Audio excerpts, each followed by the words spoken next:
Merhabalar, ben Yeşim. Kanalıma hoş geldiniz. Bu videoda sizinle tekrar böyle kendinden dilimli şirin bir örneği çalışacağız. Örneğimiz 15 ve 15'in katlarından oluşuyor. Artı 2 ilmek şeklinde ilmek sayılarımızı ayarlayabiliriz. Örneğimizde şöyle yakından da görelim. Düz, ters, kesme, artırma işlemlerini yapacağız. Teknik olarak kullanacağımız teknikler bunlar. Böyle kabartılı bir gül gibi dalgalarımız var. Arka taraftan da örneğimizin görüntüsü bu şekilde. Kolay bir örnek. Herkes yapabilir. Örmeyi biraz öğrenmiş olmak yeterli yapabilmek için. Evet, yapılışına geçelim örneğimizin. 3,5 numara şiş kullandım. Ona uygun kalınlıkta bir de iplik kullandım. Aynı şekilde pamuklu bir iplik. Şu anda da gene 3,5 numara şiş ve pamuklu bir iplikle çalışmamızı yapacağım. 15 ve 15'in katları artı 2 ilmek şeklinde ilmeklerimizi ayarlıyoruz. İlk sıra normalde bu örgünün arka yüzünde kullanılıyor. Benim öyle bir anlayışım yok zaten. Önde de olabilir, arkada da. Ama bu örnekte bu uç kısımda şöyle kıvrılmaların olmaması için hemen ilk sırayı ön yüz yaparak bu kısmı önde bırakmış oluyoruz. Şayet bundan rahatsız olursanız ilk sırayı ters örüp ön yüzde örneği kurulumuna başlayabilirsiniz. Hemen ilk sırada örneğimizin kurulumuna başlıyoruz. Dediğim gibi şuradan itibaren şuraya kadar 15 ilmek, buradan buraya kadar 15 ilmek şeklinde dilimler devam ediyor. İlk 2 ilmeğimizi haroşa öreceğiz. Örgünün sonuna kadar bu ilmekler, şu aralar ve en başlar hep haroşa olarak devam edecek. 2 ilmeği ördükten sonra bir dolama işlemi yapıyorum. Bir ajurum var. 7 ilmek düz örüyorum arkasından. 2 3 4 5 6 ve 7. 7. ilmeği de düz ördükten sonra şuradaki 3 ilmeği 8, 9 ve 10. ilmekleri örgümüzün ilmeklerin dış kısmından bu iç ilmeği ilk sırada biraz zorlayıcı olabiliyor. Düz beraber örüyoruz.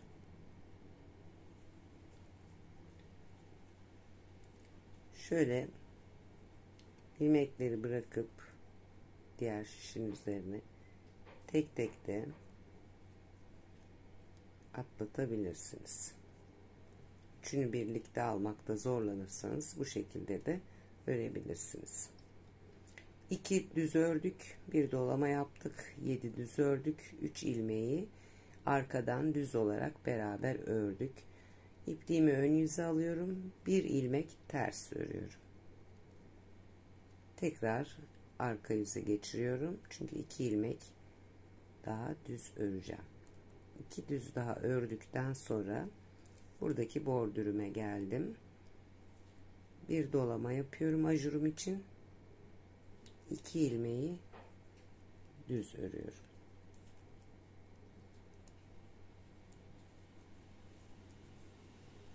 Bir dolama yapıyorum ve tekrar 7 ilmek 1 2 3 4 5 6 ve 7 ilmeği düz olarak örüyorum. Tekrar buradayım ve bu 3 ilmeği buradan şişimi geçiriyorum. Arka taraftan İlmeğin buraya düşmesi önemli değil. Hepsini kaçırabilirsiniz. Ben de kaçırıyorum. Çünkü ilk sıra biraz sıkıntılı oluyor.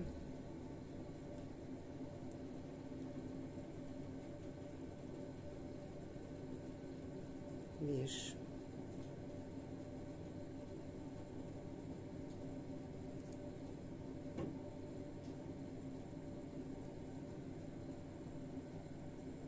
Evet. Bir ilmeğimizi geçirdik. 2 ve buradaki 3.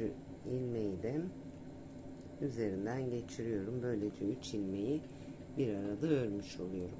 Tekrar bir ters ilmeğim var ve 2 düz örüyorum. Sıra sonuna kadar aynı şeyleri tekrar ediyorum. Tekrar bir dolama ve 2 düz. Bu şekilde ilk sırayı tamamlıyoruz. 2 düz, 1 dolama, 7 düz, 3 ilmeği bir arada alıyoruz. Arkasından bir ters ve 2 düz. Tekrar en baştan devam ediyoruz ta ki sıranın sonuna kadar. Örgünün arka yüzüne geldiğimizde ilk 2 ilmeğimi haroşa olarak örüyorum. Yani düz örgü kullanıyorum. Ters haroşa da yapabilirsiniz. Sonrasında ilmeklerimi gördüğüm gibi örüyorum. Dolama olan ilmekleri ters örüyorum. Bu şekilde devam ediyoruz. Bir tane düz ilmeğimiz olacak. Bunu geçtik. Ben de geçtim. Burada dikkat edelim. Zaten kendini gösteriyor aslında ama bakın bu düz bir ilmek. Arkada ters yapmıştık. Onu düz olarak örüyoruz. Ters olarak devam ediyoruz. Burada hatırlatıcı olarak dolama yaptığımız ilmeğe kadar ters olarak devam ediyoruz. Dolama olan ilmeği, ajur ilmeğini de ters olarak örüyorum ve bu 2 ilmeğimi haroşa yapacağım için düz örüyorum. Arkasından tekrar devam ediyorum ters olarak. Bir düz ilmeğim olacak. Evet, burada düz olarak örüyorum. Sıranın sonuna kadar bu şekilde devam ediyoruz. Evet, arka yüzü tamamladım. Arkada ters gördüklerimi ters, düz gördüklerimi düz, haroşaları unutmuyoruz. Haroşalarımızı haroşa olarak örüyoruz. Onun dışında herhangi bir şey yok. Tekrar ön yüze geldiğimizde 2 haroşam var. Onları düz olarak örüyorum. Arkasından her sırada başlangıçta bu haroşaların yanında birer dolama yapıyoruz.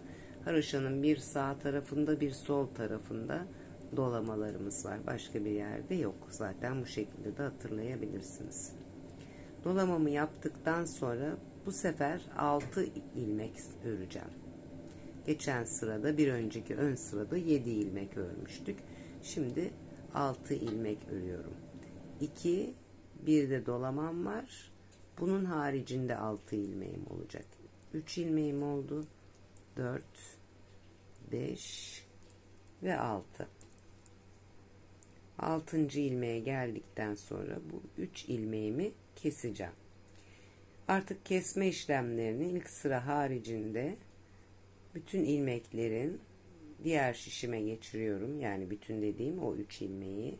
İlmeklerin yönünü çevirmiş oluyorum. Şişimi hiç çıkarmıyorum. Sağ taraftaki, sol taraftaki şişi ilmeklerin içerisinden geçiriyorum. Bir kere doluyorum ve üçünü bir arada örerek alıyorum. Böylece kesme işlemini gerçekleştirmiş oluyorum. İpliğimi ön yüze alıp bir ters örüyorum. Bu tarafta şimdi düzlerimin sayısı arttı. 3 düzüm oldu. Çünkü burada yaptığımız ajurlarla bu taraftaki ilmeklerin sayısını artırırken buradaki kesme işlemiyle bu taraftaki ilmeklerin sayısını azaltıyoruz. Bir dolama, 2 haroşam var. Bir dolama, tekrar 6 ilmek sayacağım. 1 2 3 4 5 ve 6. 6. ilmeği de aldıktan sonra ters ilmeğe kadar 3 ilmeğim kalması lazım. 3 ilmeğim var. Şimdi ilmeklerimin yönünü değiştiriyorum. 3 ilmeğimi teker teker sağdaki şişime alıyorum. Soldaki şişimle arasından geçip çıkartmıyorum şişlerimi. Hemen bir tersten düz örgü örüyorum. İlmek. Bu şekilde üçünü birlikte kesmiş oluyorum. Bir ters örüyorum ve tekrar düzlerimi örüyorum. 3 düzüm var. Bir dolama ve aradaki haroşalarım. Bu şekilde sıranın sonuna kadar devam ediyorum. Sırayı bitirdikten sonra örgünün arka yüzüne geldiğimde burada haroşalarımı unutmuyorum. Haroşa olarak örüyorum. Ters örmüyoruz. Her iki tarafında dolama olan 2 ilmek haroşa. Bunu bu şekilde aklımızda tutabiliriz. Tersleri ters, düzleri düz. Tersleri ters, düzleri düz olarak arka sırayı da örüyoruz. Evet, 4. sıramı da bitirdim. 5. sırada ön yüzdeyim. Yavaş yavaş dilimlerimiz meydana çıkmaya başladı. 5. sırada da aynı şekilde aslında örgünün mantığını anladıysanız oldukça basit. Haroşalarımıza dikkat ediyoruz. 2 haroşamız var. Haroşaların önünde ve arkasında birer artırmamız var. Şimdi bir önceki sırada ilk sırada 7 ilmekle başlamıştık. 7 düz. Bir sonraki 3. sırada 6 düz ilmek örmüştük. Şimdi 5. sırada 5 düz ilmek öreceğiz. 1 2 3 4 ve 5. Buradaki 3 ilmeğin yönünü değiştireceğiz.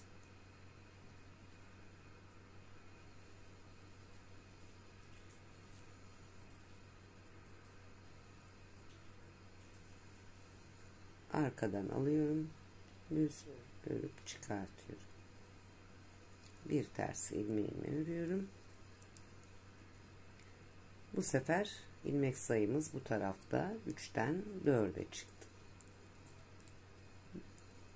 Mantığı bu şekilde. Bir tarafta ilmekler, düz ilmeklerin sayısı artarken öteki tarafta eksiliyor. Bir dolama yapıyorum ve ortadaki 2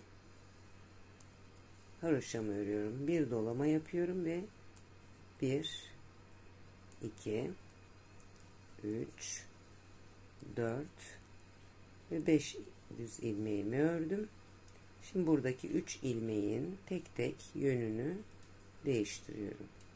Sonra şişimi içinden geçiriyorum. İpliğimi, şişlerimi hiç çıkartmadan böyle çapraz bir şekilde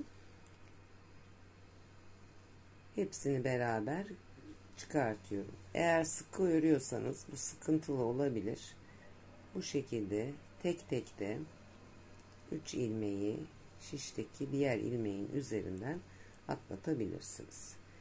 Bir tane ters örüyorum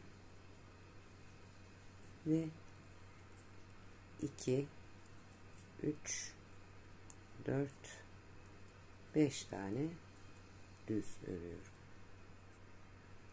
Pardon, 4 tane düz örüyorum.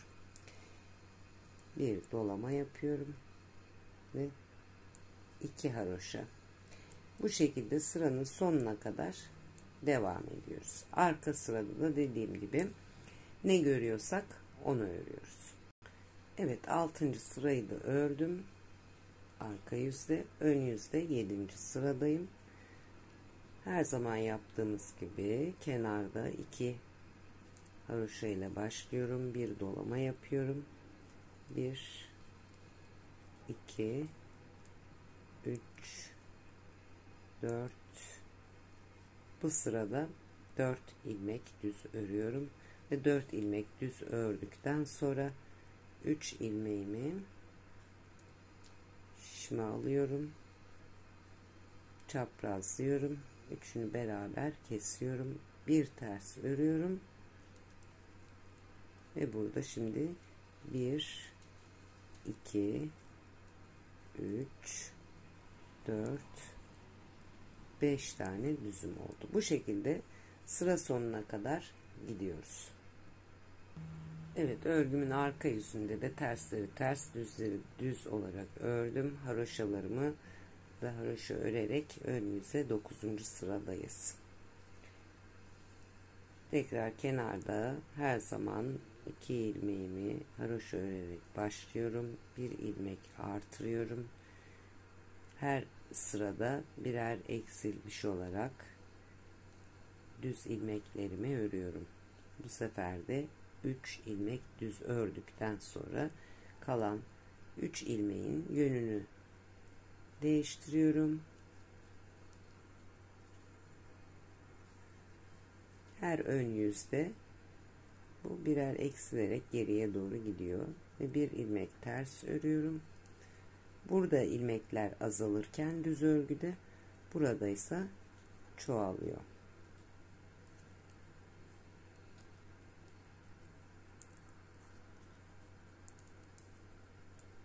İlmeklerimi örüyorum.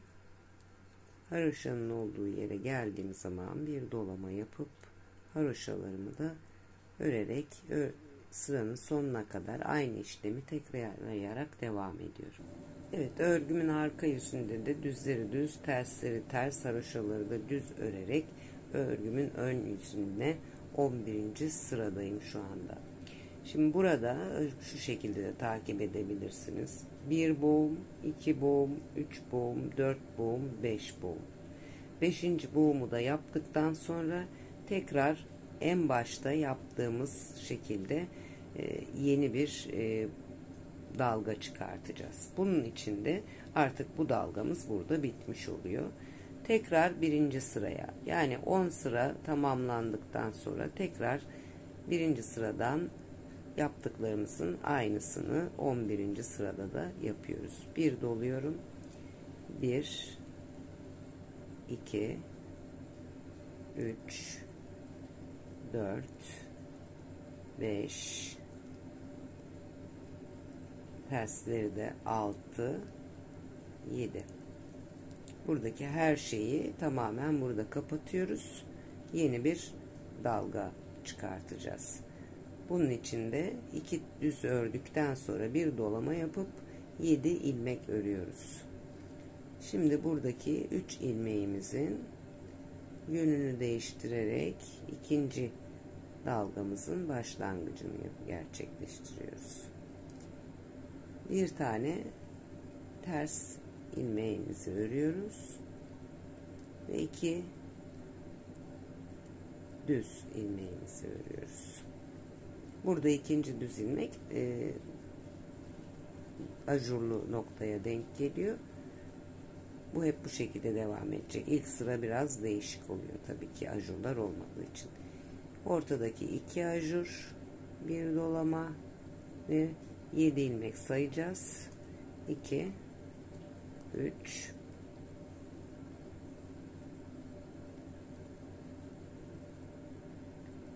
4 5 6 ve 7. 7 ilmeğimizi saydıktan sonra 2 4 6 7, 3 ilmeğin yönünü değiştireceğiz. İç kısımdan girip çaprazlayıp arkadan düz örerek çıkartıyoruz ve onun akabine bir ters ilmeğimiz var. 2 düz, bu şekilde sıra sonuna kadar devam ediyoruz. Ve bundan sonra 1. sıradan itibaren, yani bu 1. sıramız olmuş oluyor. Burada tekrar yeni kuruluşu yaptık. birinci sıramız olmuş oluyor. Aynı burada yaptığımız işlemlerin aynısını ikinci sırada arka yüzde olması gerekenleri, üçüncü sıra tekrar ön yüze geldiğimizde üçüncü sırada olması gerekenleri o şekilde ona her 10 sırada bir değiştirerek devam ediyoruz. Buradan da takibini yapabiliyoruz. 1, 2, 3, 4, 5 boğum olduktan sonra yeni bir dalga oluşturuyoruz. Yani birinci sıraya geri dönüyoruz. Ben biraz daha bu örneğimizi uzatayım. Duruşuna bakalım. Evet, ben bir sıra daha örneği ördüm. İkinci bir motifim oluşmuş oldu. Bu arada söylemeyi unuttuğum bir şey söylemek istiyorum. Şimdi biz bu 3 ilmeğin yönünü değiştiriyorduk bu şekilde. Fakat arkadan örenler, yani örgülerini bu taraftan düz örgüyü ilmeğin içinden alıp şu şekilde ya da artık nasıl atıyorlarsa ilmeklerini o şekilde örenlerin ilmek yönünü değiştirmesine gerek yok. İlmekler zaten istediğimiz şekilde oldukları için arkadan girip normal ördükleri şekilde ilmekleri bir arada örebilirler. Sadece bu şekilde sağ taraftan düz ilmeği örenler için o ilmek çevirme işlemi, diğerleri için değil. Bir de yeni kuruluşta burada bu ters ilmeğimizi unutmayalım. Püf noktalarından biri bu. Genelde unutulabiliyor. Demin ben de konuşurken düz örerek devam ettim. Bir diğer hususta arkaya döndüğümüz zaman, örgümüzün arka yüzüne döndüğümüz zaman bu ters ördüğümüz ilmek burada düz olarak örülecek. Çok fazla belirgin olmayabiliyor. O yüzden onu da es geçmemek gerekiyor. Bir de haroşaları düz örmemiz gerekiyor arka tarafta. Evet, iki motif daha ördüm. Böyle açık bir renkte de duruşu bu şekilde. Hoş, güzel bir örnek olduğunu düşünüyorum. İstediğiniz yerde kullanabilirsiniz. Her ikisi de oldukça hoş duruyor. Her iki renkte de. Farklılık yapmak isterseniz bu aradaki haroşa kısmı örneğin saç örgüsü olarak yapabilirsiniz. Ya da buradaki ajurlar size çok geniş geliyorsa ajurları küçültebilir. İki ilmek arasındaki ipliği, örneğin şu ilmekle şu ilmeğin arasında şuradan bir ilmek çıkartarak da çoğaltma işlemini yapabilirsiniz. Böylece bu ajurlar daha küçük olur. Ya da başka herhangi bir şey iki motif arasına koyup o şekilde de değerlendirebilirsiniz. Bu tamamen sizin hayal gücünüze kalmış bir şey. Kazaklarınızda, hırkalarınızda, yeleklerinizde pek çok yerde kullanabileceğiniz oldukça hoş bir örnek olduğunu düşünüyorum. Buraya kadar dinlediğiniz için, izlediğiniz için teşekkür ediyorum. Abone olup bildirim zilini açarsanız çok sevinirim. Sağlıcakla kalın, hoşça kalın. Tekrar görüşmek üzere.